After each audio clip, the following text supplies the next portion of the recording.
Welcome to our channel. Netaji Subhash Chandrabose గురించి తెలియని వారు ఎవరు ఉండరు. అయితే ఆయనకు చాలా పట్టణాల్లో, చాలా నగరాల్లో ఆయన స్మృతిగా విగ్రహాలని ఏర్పాటు చేస్తున్నటువంటి అభిమానులు ఉన్నారు.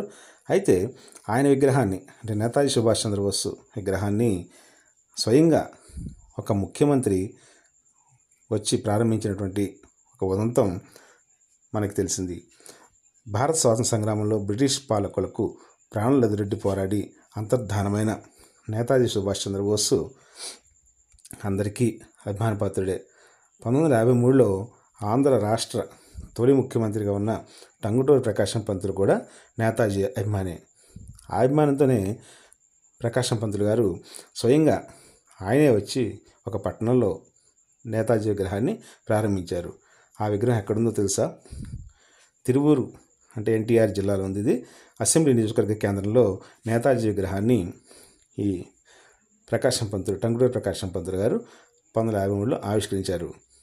ఈ విగ్రహాన్ని అప్పట్లో ఈ ఆర్టీసీ బస్ సర్వీసులు లేవు, ప్రైవేట్ బస్సు ఆపరేటర్లు, అంటే కండక్టర్లు, డ్రైవర్లు, క్లీనర్లు, ఓనర్లు అందరూ కలిసి సుమారు 100 మంది చందాలు వేసుకుని ఈ తిరువూరులో నేతాజీ పై ఉన్న అభిమానంతో ఆయన విగ్రహాన్ని తయారు చేయించారు. విజయవాడ భద్రాచలం ప్రధాన రహదారిలోని తిరువూరు పట్టణంలో నేతాజీ విగ్రహాన్ని ప్రతిష్ఠించారు. దానికి సంబంధించి సీఎం టంగుటూరి ప్రకాశం పంతులు గారు ఈ విగ్రహాన్ని తానే వచ్చి ఆవిష్కరించారు. అంటే ఈ కార్మికుల యొక్క విజ్ఞప్తి మేరకు, వారి ఆహ్వానం మేరకు నేతాజీ విగ్రహాన్ని సీఎం ఆవిష్కరించారు. దీన్ని బోస్ సెంటర్గా నామకరణం చేశారు. ఇప్పటికి కూడా ఈ బోస్ సెంటర్ చాలా ప్రఖ్యాతి చెందినటువంటి సెంటర్గా నిలుస్తోంది.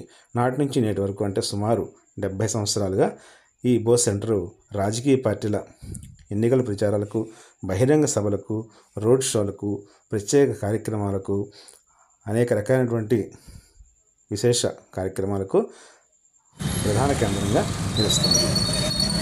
ఈ విగ్రహాన్ని ఇప్పటికి కూడా చెక్కు చెదరకుండా ఉందాగా దర్శనమిస్తుంది. ప్రతి ఒక్కరూ ఈ విగ్రహాన్ని దర్శించండి. Thank you very much.